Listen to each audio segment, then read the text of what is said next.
ರಾಜ್ಯದಲ್ಲಿ ಜಾತಿ ಗಣತಿಗೆ ಸಮಸ್ಯೆಗಳು ಮುಂದುವರೆದಿದೆ. ಈಗ ಚಿಕ್ಕಬಳ್ಳಾಪುರದಲ್ಲೂ ಕೂಡ ಇದೇ ರೀತಿಯ ಪ್ರಾಬ್ಲಮ್ಗಳನ್ನ ಅನಾವರಣ ಮಾಡಲಾಗ್ತಾ ಇದೆ.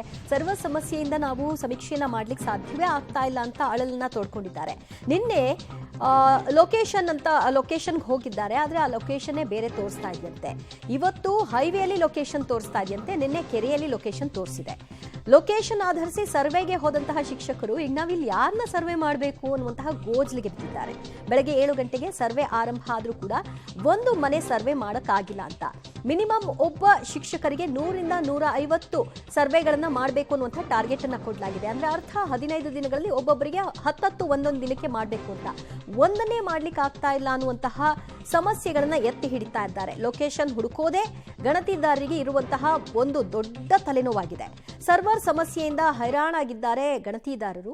ಒಂದು ಕಡೆಯಲ್ಲಿ ಲೊಕೇಶನ್ ಸರಿಯಾಗಿ ಸಿಗ್ತಾ ಇಲ್ಲ, ಮತ್ತೊಂದು ಕಡೆಯಲ್ಲಿ ನೆಟ್ವರ್ಕ್ ಇಶ್ಯೂ ಇದೆ, ಇನ್ನೊಂದು ಕಡೆಯಲ್ಲಿ ಗಣತಿದಾರರು ನೆಟ್ವರ್ಕ್ ಇಶ್ಯೂ ಮತ್ತು ಸರ್ವರ್ ಸಮಸ್ಯೆಯಿಂದ ಪರದಾಡ್ತಾ ಇದ್ದಾರೆ. ನಿನ್ನೆ ನೀವು ನೋಡಿದ್ರಿ, ಇದೇ ಚಿಕ್ಕಬಳ್ಳಾಪುರದಲ್ಲಿ ಮರ ಏರ್ಬಿಟ್ಟಿದ್ರು ಶಿಕ್ಷಕರು. ಯಾಕೆ ಸರ್ ಅಂತ ಕೇಳಿದ್ರೆ ನೆಟ್ವರ್ಕ್ ಸಿಗ್ತಾ ಇಲ್ಲ, ಇನ್ನೇನು ಮಾಡಲಿ, ನಾವು ಮಾಡಲೇಬೇಕಲ್ಲ ಅಂತ ಹೇಳ್ತಿದ್ರು.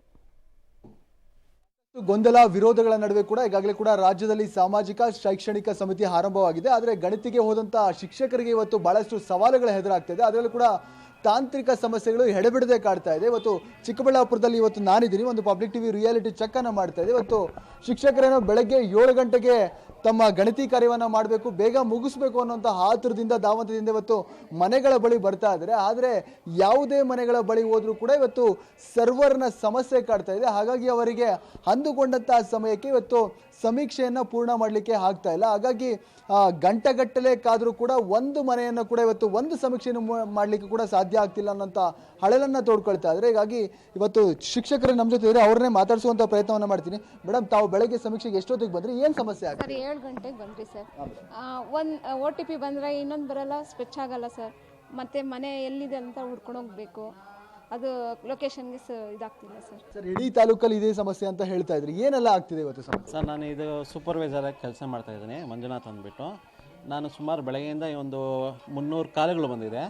300 ಕಾಲಗಳಲ್ಲಿ ಹೇಳೋದ ಪ್ರಕಾರ ನೋಡಿದ್ರೆ UHID ನಂಬರ್ಗಳು ಹಾಕಿದ್ದಾರೆ ಬೋರ್ಡ್ ಮೇಲೆ, ಬಟ್ ಅದಕ್ಕೂ ಫ್ಲೆಚ್ಚೇ ಆಗ್ತಾಯಿಲ್ಲ. ಒಂದು ಹೈವೇ ರೋಡ್ ತೋರಿಸ್ತಾ ಇದೆ, ಒಂದು ತೋಟದ ಮನೆ ತೋರಿಸ್ತಾ ಇದೆ, ಇನ್ನೊಂದು ಬೇರೆ ಬೇರೆ ಪ್ಲೇಸಸ್ ಎಲ್ಲ ತೋರಿಸ್ತಾ ಇದೆ. ಸೊ ಇದರಿಂದ ಸಾಕಷ್ಟು ಅನಾಹುತಗಳು, ಸಾಕಷ್ಟು ಶಿಕ್ಷಕರಿಗೆ ತೊಂದರೆ ಆಗ್ತಾಯಿದೆ. ಮತ್ತು ಸರ್ವರ್ ಬ್ಯುಸಿ ಜೊತೆಗೆ ಆಧಾರ್ ಕಾರ್ಡ್ ಕೇಳಿದಾಗ ಕೆಲವರು ಆಧಾರ್ ಕಾರ್ಡ್ ಕೊಡಲ್ಲ, KYCಗಳು ಮಾಡಬೇಕಂದ್ರೆ OTP ಕೇಳುತ್ತೆ. OTP ಕೊಡೋದಕ್ಕೆ ಯಾರು ನಿರಾಕರಿಸ್ತಾರೆ. ಸೊ ಅದನ್ನು ಅಂಥ ಕಡೆಗಳೇ ನಾವೆಲ್ಲ ಏನು ಮಾಡ್ತಾಯಿದ್ವಿ ಅಂದರೆ ನಿರಾಕರಿಸಿದ್ದಾರೆ ಅಂದ್ಬಿಟ್ಟು ಒಂದು ಶೀಟಲ್ಲಿ ಬರ್ತಾಯಿದ್ವಿ.